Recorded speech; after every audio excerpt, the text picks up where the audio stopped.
ተጫዋች እንጂ የምን ዝምታ ችግሩ ለኔ የከፋሽ ለታ። ሰላም ቤተሰብ እንዴት ናችሁ? ደህና ናችሁ? እኔ በጣም ደህና ነኝ፣ እግዚአብሔር ይመስገን። ባላችሁበት ሰላማችሁ ብዝት ይበልኝ። ተመልሻለሁ። የእናቱ ልጅ ቀበራራው ቲክታክ ላይ አሁን ሀይሚን ሜንሽን አድርጎ ዘፍኖላታል። ቤተሰብ ማለት ነው። ተጫዋች እንጂ የምን ዝምታ ችግሩ ለኔ የከፋሽ ለታ።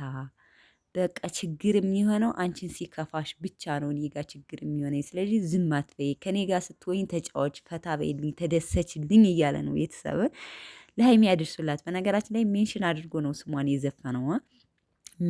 ስሟን ሜንሽን አድርጎ ማለት ነው። ቅመሟ ሰምተሻል? ትናንትም ለምንድን ነው የምትከፊብኝ? ፈካ በይልኝ፣ ደስ ይበልሽ እያለ ሲያቆላምጥብልን ቅብጥብጥብጥብጥ ሲያረግልን ነበረ። ይመች ቡራዬ። ብዙዎቻችሁ እንግዲህ ኮሜንት ላይ እንትን እያላችሁ ደስ ብሏችኋል። በነገራችን ላይ እንደዚህ አይነት ነገር የሀይሚን ሜንሽን አድርጎ ወይም ደግሞ ለሀይሚ እንትን የሚል ሙዚቃ ሲዘፍን ብሩኬ ብዙዎቻችሁ ትደሰታላችሁ፣ ኮሜንት ሴክሽን ስለማይ ማለት ነው። እና ምን ልላችሁ ፈልጌ ነው ቤተሰቦችም ማለት ነው እንግዲህ ምሽት አሁን በቅመሟ ቤት እንጠብቃቸዋለን። ፈታ ብለው ደስ ብሏቸው ተደስተው ታርቀው እንደሚመጡልን እርግጠኛ ነኝ። ያው በነገራችን ላይ እንደዚሁ ነው ራሱ በቃ በፍቅር እየተጨቃጨቁ ማብረው ሲመጡ እውነት ለመናገር ደስ ይለናል። እና ቅመሟ አትከፊብን፣ ደስ ይበልሽ።